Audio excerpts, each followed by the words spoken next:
Important question है chapter haloalkanes and haloarene से। तो जो ये क्वेश्चन है ये सीबीएसई बोर्ड 2026 का है। तो पेपर सेट 3 का क्वेश्चन नंबर ये 27 है। देखिए 3 मार्क्स का क्वेश्चन है और क्वेश्चन में आपको ये एक पैराग्राफ मिलेगा, मतलब हिंट गिवन है और आपको जो है ए बी सी क्वेश्चन को सॉल्व करना है। लोग इसे जो है रीड करके इस जो ये 3 क्वेश्चन है इसको सॉल्व करेंगे। तो देखिए यहाँ पे राइट है कंपाउंड कोई एक्स है, मॉलिक्यूलर फार्मूला C4H9Br है, रिएक्ट विथ एक्वस KOH के साथ इसकी रिएक्शन होती है, गिव एन एल्कोहल, ये क्या गिव करता है, एल्कोहल, मतलब सब्स्टिट्यूशन हो रहा है। The rate of this reaction depend only on the concentration of the compound X, मतलब रेट डिटरमाइनिंग स्टेप जो है वो केवल X पे डिपेंड करता है। तो आप SN1 रिएक्शन में देखेंगे कि जो आपका एल्काइल हैलाइड है उसमें जो है कार्बोकेटायन बनता है, इसलिए जो है रेट डिटरमाइनिंग स्टेप क्या होता है, एल्काइल हैलाइड। तो यहाँ पे जैसे राइट है कि on the concentration of the compound X, किस पे डिपेंड कर रहा है, X पे, मतलब एल्काइल हैलाइड पे। When an optically active isomer, अब X जो कंपाउंड है C4H9Br उसका एक आइसोमर है बाई ऑफ द कंपाउंड जो ऑप्टिकली एक्टिव है। तो ऑप्टिकली एक्टिव का मतलब ये होता है कि उसमें कायरल कार्बन है। कायरल कार्बन का मतलब है कि कार्बन की 4 वैलेंसी क्या होगी, डिफरेंट होगी, तभी वो ऑप्टिकली एक्टिव होगा। By of the compound X was treated with, तो जो बाई है मतलब आइसोमर ऑफ X उसकी भी रिएक्शन एक्वस KOH सॉल्यूशन के साथ करेंगे। The rate of reaction was found to be, अब यहाँ पे क्या है कि रेट ऑफ रिएक्शन जो डिपेंड करती है वो किस पे डिपेंड कर रही है, बाई एंड क्या, एक्वस KOH, मतलब दोनों पे डिपेंड कर रही है, बाई पे भी और एक्वस KOH। तो यहाँ पे SN2 रिएक्शन फॉलो होगी और जो X के साथ रिएक्शन होगी एक्वस KOH की, तो वहां पे SN1 रिएक्शन फॉलो होगी। ये हिंट हमें मिल गया है। अब क्वेश्चन देखिए, write down the structure formula of both X and Y। तो आपको बताना है कि इसका स्ट्रक्चर फार्मूला क्या है। Out of X and Y which one will undergo racemisation, racemisation कौन गिवन करेगा और क्यों गिवन करेगा। फिर जो है out of X and Y which one will form the product, out of X and Y, X और Y में से one will form the product, कौन प्रोडक्ट फॉर्म करेगा with the inversion of configuration, मतलब इन्वर्जन ऑफ कॉन्फ़िगरेशन किसमें होगा और क्यों होगा और प्रोडक्ट क्या है। तो ये क्वेश्चन था, तो क्वेश्चन आप रीड कर सकते हैं और इसे आपको 2 टाइम जो है रीड करना चाहिए। रीड करने के बाद फिर आप इसे सॉल्व करिए। तो रीड करने के बाद आप जब इसे सॉल्व करेंगे तो जैसे मैं इस क्वेश्चन को यहाँ, तो देखिए अब हम इसको सॉल्व करेंगे। पहले हम ये समझ लेते हैं कि बोल रहा है कि X है कोई बाई है, एक दूसरे के आइसोमर है और जर्नल जो है मॉलिक्यूलर फार्मूला गिवन है C4H9Br। ठीक है, यहाँ पे एक हिंट गिवन है, ध्यान से देखिएगा कि the rate of reaction depend only the concentration of compound X, जो X है उसी पे डिपेंड करता है रेट ऑफ रिएक्शन जब रिएक्शन करता है एक्वस KOH के साथ, तो मतलब SN1 रिएक्शन होती है। SN1 रिएक्शन का मतलब है कि उसमें टर्सरी जो है पहले गिवन करता है। तो यदि हम C4H9Br का स्ट्रक्चर ऐसे बनाएं, देखिए ध्यान से, ऐसे कर दें CH3 होल थ्राइज CBr, तो ये C4H9Br होगा। अब यहाँ पे जब हम रिएक्शन कराएंगे तो देखिए ध्यान से, यहाँ पे जब हम रिएक्शन कराएंगे तो क्या हो जाएगा कि इसकी इलेक्ट्रॉनिविटी ग्रेटर है तो इलेक्ट्रॉन इधर शिफ्ट होंगे, तो मतलब कार्बोकेटायन बनेगा, यहाँ पे निगेटिव चार्ज, यहाँ पे पॉजिटिव चार्ज, तो यहाँ पे प्रोडक्ट क्या बनेगा, CH3C पॉजिटिव CH3, यहाँ पे भी CH3 प्लस क्या Br निगेटिव। ये जो है हमारा क्या बनेगा फर्स्ट स्टेप में। तो ये X है, X का स्ट्रक्चर यही होगा। फिर अब बाई जो है, तो बाई देखिए क्या होता है कि बाई बोल रहा है कि बाई जो है X का क्या है, आइसोमर है। तो आपको बताना है कि बाई क्या है, वो ऑप्टिकली एक्टिव है। तो ऑप्टिकली एक्टिव का मतलब है कि वो कायरल कार्बन वाला कंपाउंड होगा। तो X का स्ट्रक्चर तो ये है, ये X है आपका।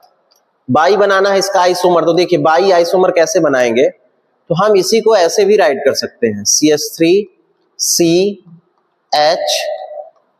यहां पे हम राइट कर लेते हैं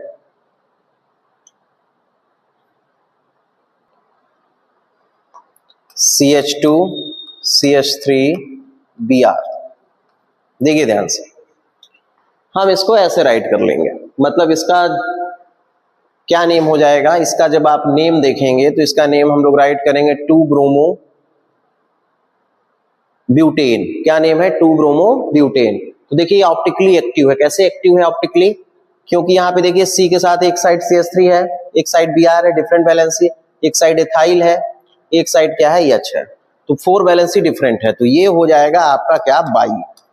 तो पहले क्वेश्चन का आंसर यही होगा कि write down the structure formula of both and x and by. तो एक्स आप बताएंगे ये टर्सरी ब्यूटाइल ब्रोमाइड, और आप सेकंड बताएंगे कि बाई जो है वो क्या है? 2 ब्रोमो ब्यूटेन है। सेकंड क्वेश्चन में आते हैं। Out of the x and Y which one will undergo racemisation and by? Racemisation कौन गिवन करेगा? तो रेसमाइजेशन आपको मालूम है कि SN1 रिएक्शन गिवन करता है। तो यहाँ पे SN1 फॉलो हो रहा है, इसमें SN2 फॉलो होगा। तो SN1 ये गिवन करेगा, तो कौन गिवन करेगा? X। Which one will undergo racemisation? तो आप बताएंगे X एंड Y। क्यों कहेंगे? क्योंकि 2 स्टेप में है, तो यहाँ कार्बोकेटाइन बनेगा। जैसे ये देखिए कार्बोकेटाइन, कार्बोकेटाइन यहाँ जब बनेगा तो C यहाँ पे CH3, यहाँ पे CH3, यहाँ पे CH3। तो जब हम न्यूक्लियोफिलिक अटैक कराएंगे तो न्यूक्लियोफिलिक अटैक हम दोनों साइड से कर सकते हैं। ये देखिए इधर से भी करेंगे, इधर से भी करेंगे। तो इधर से जब इधर से करेंगे तो रिटेंशन होगा, इधर से करेंगे तो क्या होगा? इन्वर्जन। तो 50-50% रिटेंशन और इन्वर्जन हो रहा है, तो उसे ही हम बोलते हैं रेसमाइजेशन। तो आपको बोलना है कि यहाँ पे रेसमाइजेशन कौन गिवन करेगा? एक्स गिवन करेगा। क्यों गिवन करेगा? क्योंकि यहाँ पे जो है SN1 मैकेनिज्म फॉलो हो रहा है, और ये टर्सरी कार्बोकेटाइन है, तो ये बोथ साइड से अटैक कर सकता है।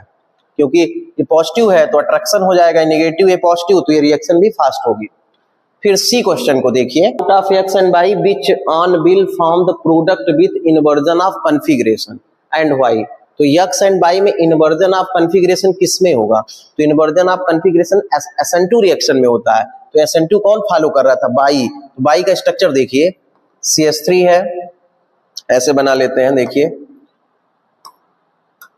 तो बाई को हम लोग ऐसे बना लेंगे। देखिए C है, अब देखिए C के साथ हम लोग क्या लिख सकते हैं? यहाँ देखिए CH3 है, तो जैसे मैं यहाँ पे CH3 लिख दिया, ये CH3 हो गया।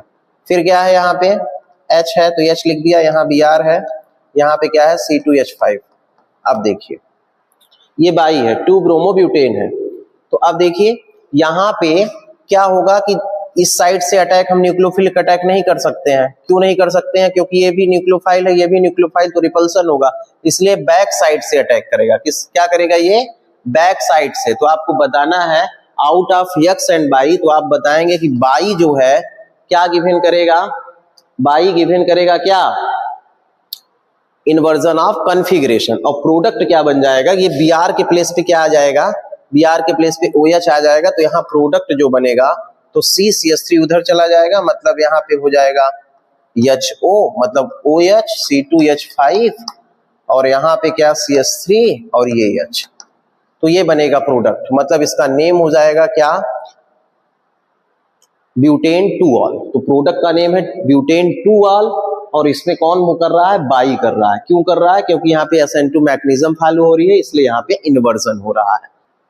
तो क्वेश्चन को एक बार हम फिर से देखते हैं कि write down the structure formula of X and by. तो एक्स आप बताएंगे क्या है? ये टर्सरी ब्यूटाइल जो है ब्रोमाइड है, या इसी को रीड कर सकते हैं 2 ब्रोमो 2 मेथाइल प्रोपेन। बाई क्या है? तो इसी का आइसोमर बनाइए। आइसोमर में देखना है कि हिंट गिवन है कि ऑप्टिकली एक्टिव है। ऑप्टिकली एक्टिव का मतलब है कायरल कार्बन। तो इसी फार्मूले को आप ऐसे राइट कर सकते हैं 2 ब्रोमो ब्यूटेन। फिर क्वेश्चन है कि out of X and Y which one will undergo racemisation? तो रेसमाइजेशन SN1 गिवन करेगा, मतलब टर्सरी कार्बोकेटाइन वाला। तो आप बताएंगे कि टर्सरी कार्बोकेटाइन वाला जो है गिवन करेगा क्या? रेसमाइजेशन, क्योंकि इसमें 50% इन्वर्जन भी पॉसिबल है और जो है रिटेंशन भी पॉसिबल है। फिर है out of X and by, तो आप बताएंगे कि कौन गिवन कर रहा है? Inversion of configuration. तो इन्वर्जन ऑफ कॉन्फिगरेशन गिवन कर रहा है बाई, क्योंकि यहाँ पे SN2 मैकेनिज्म फॉलो हो रही है, और प्रोडक्ट क्या बन रहा है? ब्यूटेन 2ऑल। तो ये था क्वेश्चन नंबर 27 पेपर सेट 3 का, जो इस साल board examination class 12 CBSE board chemistry का हुआ है।